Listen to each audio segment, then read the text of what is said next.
ఏలూరులో అమరావతి రాజధాని bill parliament ఆమోదం పొందడంపై కూటమి నాయకులు సంబరాలు జరుపుకున్నారు. ఏలూరు ఎమ్మెల్యే తన క్యాంపు కార్యాలయంలో స్వీట్లు పంపిణీ చేసి సంతోషం వ్యక్తం చేశారు. ఈ సందర్భంగా అమరావతి కోసం ప్రాణత్యాగం చేసిన రైతులకు, భూములిచ్చిన వారికి నిజమైన సార్థకత లభించిందన్నారు. చంద్రబాబు నాయుడు విజన్ వల్లే అమరావతి దేశంలోనే నెంబర్ 1 రాజధానిగా నిలుస్తోందని ధీమా వ్యక్తం చేశారు. జగన్ తీరుపై మండిపడుతూ ఆయనకు మతిస్థిమితం లేదని విమర్శించారు. అమరావతికి చట్టబద్ధత రావడం చారిత్రాత్మకమని ఆయన పేర్కొన్నారు.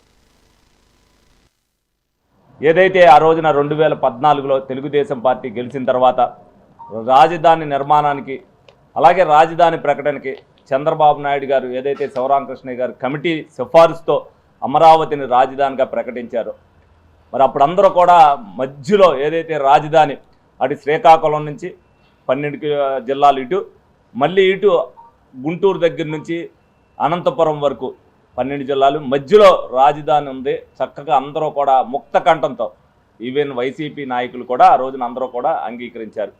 ఈ రోజున అంటే వైసీపీ ఓట్ బ్యాంకును చేసుకోవాలనే ఉద్దేశంతో ఏదైతే వైసీపీ పుట్టిందే కులాల మధ్యన ఘర్షణ పెట్టి మతాల మధ్యన ఘర్షణ పెట్టి పుట్టిన పార్టీ ఏదైనా ఉందంటే అది వైసీపీ పార్టీ. ఇప్పుడు ఏదైతే ప్రాంతాల మధ్యన విద్వేషాలు రెచ్చగొట్టాలనే ఉద్దేశంతో 3 రాజధానులు అని చెప్పి 2019లో వచ్చిన తర్వాత ఒక నాటకం ఆడి 3 రాజధానులన్న దాంట్లో కర్నూలులో కానీ వైజాగ్లో కానీ అదేవిధంగా అమరావతిలో కానీ ఒక్క ఇటుకన్నా పెట్టారా? అది చెప్పవలసిన ప్రశ్న ఇది. వాళ్ళు నాయకులు ఎవరైతే ఉన్నారో వాళ్ళు చెప్పాలి. ఈ రోజున ఏదైతే మళ్ళీ ఇప్పుడంటూ మావి గన్ అంట అంటే ఏదో మచిలీపట్నం, విజయవాడ, గుంటూరు మరి వాళ్ళకి నోటేదో వస్తే ఆ నోటెంట అది మాట్లాడేయడానికి కనీసం చంటి పిల్లలు 1వ క్లాస్ చదువుకునే పిల్లలు కూడా వాళ్ళు మాట్లాడే మాటలకి నవ్వుకుంటారనేది కూడా ఎవరో వాళ్ళు వైసీపీ పార్టీ లేదని అనుకోవటం లేదు.